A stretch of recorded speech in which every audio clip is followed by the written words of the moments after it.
यार हुणे बड़ी ज़बरदस्त गल सुना रहे सी तुसीं ते मेरा ख्याल सीगा कि यार साढ़े दोस्त नाजरीन साढ़े चैनल वाले सारे इस गल तो लुत्फअंदोज़ होण तो मेहरबानी करके ज़रा गल बांदरां वाली सुनाया जाए दोबारा।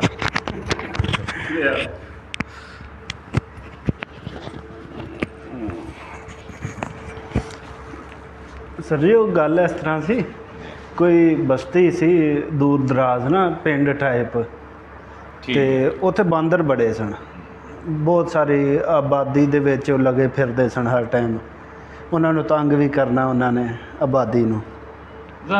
हाँ, वो एक दिन एक बंदा आया, उन्हें कहा यार मैं ना बांदर खरीदने ने, बांदरां दी बाहर बड़ी मांग है ते बांदर एक्सपोर्ट करने ने। मैं आवाम राजी हो गई कि उन्होंने कहा ये तो चंगा कारोबार है भाई, बांदर फड़ फड़ दे जाएंगे, बांदर फड़ फड़ दे जाएंगे इनू, बांदरां दा व्यापारी आ गया।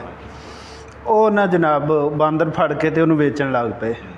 उन्हें कहा जी 100 रुपया फी बांदर लवांगा, हाँ मतलब 100 रुपये का बांदर खरीदांगा। वो अवाम ने किसी ने 10 फड़े, किसी ने 20 फड़े, जिन्ना अवाम भज पई कि बांदर विकन लग पे साढ़े। वो बांदर बेचन लग पे उन्होंने, बांदर दिनों दिन घटन लग पे। उन्हें किरे साइड ते किरे ले जांदा रहा उन्होंने, आहो। वो जनाब बांदर जो घट गए ना, उन्हें बांदर का रेट कर दिता 500 रुपया, 500 रुपया फी बांदर खरीदांगा। उन्हें कोई विचों 500 च भी बांदर खरीदे, फिर होर घट गए। उन्हें कहा जी बांदर का रेट हो गया 5000 रुपया। मुख्तलिफ टाइमां चो रेट वधांदा रहा, बांदर घट गए। अच्छा, उन्हें कहा जी हुण 5000 का बांदर खरीदांगा। वो जेड़े कोई 5-7 है सन अवाम ने मेहनत करके फड़ के वो भी उन्होंने फड़ा दिते। बांदर मुक्कन लग पे तो कम एक्सपोर्ट वध गई ओदी। उन्हें कहा जी हुण बांदर जड़ा ना लवांगा मैं 25000 रुपये का। चंगा रेट चुक दिता। उन्हें कहा 25000 का बांदर, बाहर बांदर की मांग ही बड़ी हो गई है, साडा बांदर की क्वालिटी बड़ी है ना। अच्छा, वो जनाब उन्होंने कोई 1-2 फिर फड़िया, उन्हें 25000 च भी कोई 1-2 बांदर लिया। वो तो 100 तो शुरू होए असी, हुण अवाम नूं बांदर ना लभे वेचण नूं, क्योंकि सारे वेच चुके सी। वो उन्होंने राबते इधर उधर शुरू कर दिते कि लभना शुरू कर दिता कि बांदर लभे जाण किसी पासों। उन्हें ना अपना ही एक बंदा परियों दी करके ना ते उन्होंने भेज दिता उन्हों दे कोल, पिंड वालियां कोल, कि भाई जी बांदर है ने मेरे कोल। अच्छा, 10000 का बांदर दियांगा। सेल करने वास्ते बंदा खड़ा कर लिया, अपना बंदा उन्हें भेज दिता। वो जनाब जो उन्होंने सुनिया कि 10000 का एक बांदर अगे जाता साढ़ा 25000 का, उन्होंने जनाब धड़ा धड़ वो को बांदर लैने शुरू कर दिते। वो बांदर उन्होंने कोई 100, 150, 200 जिन्नी किसी को है सी ना कैपेसिटी, उन्होंने अपने अपने पैसों के उन्हें को खरीदने शुरू कर दिते। वो जोड़ा उन्हें 100 का लिया सी वो भी, जोड़ा 500 का लिया सी वो भी, जोड़ा 25000 का लिया सी वो भी, उन्हें ना 10-10 हज़ार का बांदर बेचना शुरू कर दिता दूसरे बंदे के थ्रू उन्होंने।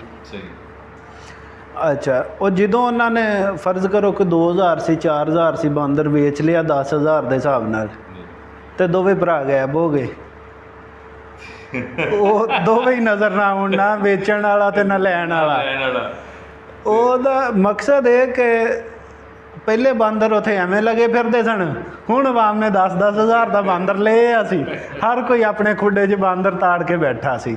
बांदर काबिले कदर हो गए, बांदर काबिले कदर हो गए। तंग सी अवाम, उन्होंने जनाब मुल लैके रख ले, तो ना हुण वो बंदे दोवे लभण ते ना उन्हों का 25000 का बांदर विके। बल्कि जो कुछ सी वो भी जमा पूंजी उन्होंने एक ऐसे फजूल जानवर ते लाती जेड़ा उत्थे लगा फिरदा सी।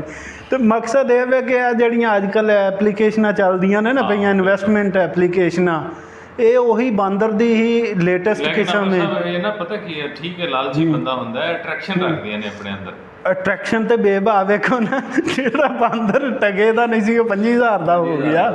तो मकसद ये है कि इन्हों तो बचना चाहिए। इन्हों के पीछे बांदर वाली ही फिलासफी है कि तुहानू इधरों दी करके होर विखा के ते होर इन्वेस्टमेंट लैणगे, ना जाए करो अपने इन्वेस्टमेंट ना बर्बाद, बिल्कुल बिल्कुल ਉਹ ਹਾਂਜੀ। ਆਪਣੀ ਮਿਹਨਤ ਤੇ ਆਪਣੇ ਹੱਥ ਤੇ ਆਪਣੀ ਕਿਸਮਤ ਉਸ ਟਾਈਮ ਐਪਲੀਕੇਸ਼ਨਾਂ ਨਹੀਂ ਸਨ ਹੈ ਤੇ ਬਾਂਦਰ ਹੈ ਸੀ। ਹੁਣ ਜ਼ਰਾ ਡਿਜੀਟਲ ਬਾਂਦਰ ਆ ਗਏ ਨੇ ਤੇ ਆਪਣੇ ਆਪਣੇ ਪੈਸੇ ਬਚਾਓ ਬਾਂਦਰਾਂ ਤੋਂ।